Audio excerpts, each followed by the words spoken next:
देख रहे हैं NHI न्यूज। आइए नजर डालते हैं आज की कुछ बड़ी खबरों पर। सिंगरौली बीजेपी व मोर्चा प्रदेश अध्यक्ष अभिलाष पांडे ने पूरे MP में झूठ बोले कौवा काटे अभियान का शुरुआत की है।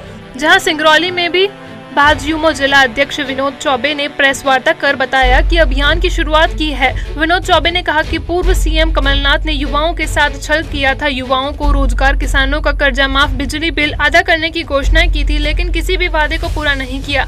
अब उपचुनाव होने वाले हैं, फिर पूर्व CM जनता से झूठे वादे कर रहे हैं। उनकी पोल खोलने के लिए जिले में भाजपा कार्यकर्ता जगह जगह जाकर उनके द्वारा घोषित योजनाओं को पूरा नहीं करने की जानकारी देंगे। झूठ बोले कौवा काटे अभियान का मखौल उड़ाते हुए कांग्रेस युवा नेता प्रवीण सिंह चौहान ने कड़ी प्रतिक्रिया व्यक्त की। कहा कि PM मोदी युवाओं से झूठ बोल सत्ता में आए, करोड़ों लोगों की नौकरी देने के बाद कही थी, किसी को नौकरी नहीं दी। सबसे पहले PM को झूठ बोलने पर कौवा काटना चाहिए। CM शिवराज की छल कपट कर सत्ता में आ गए। सिंगरौली को सिंगापुर बनाने का वादा किया था, जिले का क्या हाल हो गया है। श्री सिंह ने कहा कि बीजेपी के पास अब कोई मुद्दा नहीं बचा, इसलिए ऐसे अभियान चला रही है। जनता अब भाजपा के बहकावे में नहीं आने वाली है।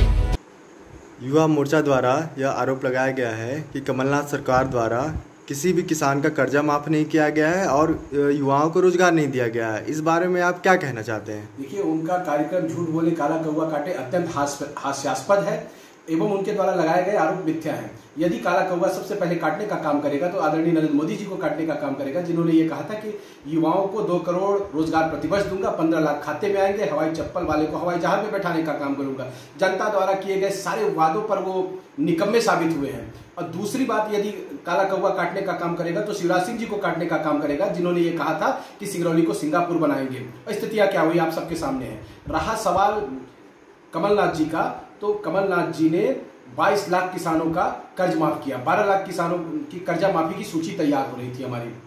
यहां तक कि शिवराज सिंह के भाई रोहित चौहान, कमल पटेल जी के भी कर्जे माफ हुए हैं। इन भारतीय जनता पार्टी के मंत्री और कार्यकर्ताओं के तमाम कर्जे माफ हुए हैं। और 100 यूनिट पर 100 रुपए तक की बिजली देने का काम कमलनाथ जी की सरकार ने किया था। और जितनी भी योजनाएं थी, शादी विवाह का जो कार्यक्रम था उसको दुगना करने का काम किया, 50,000 देने का काम किया।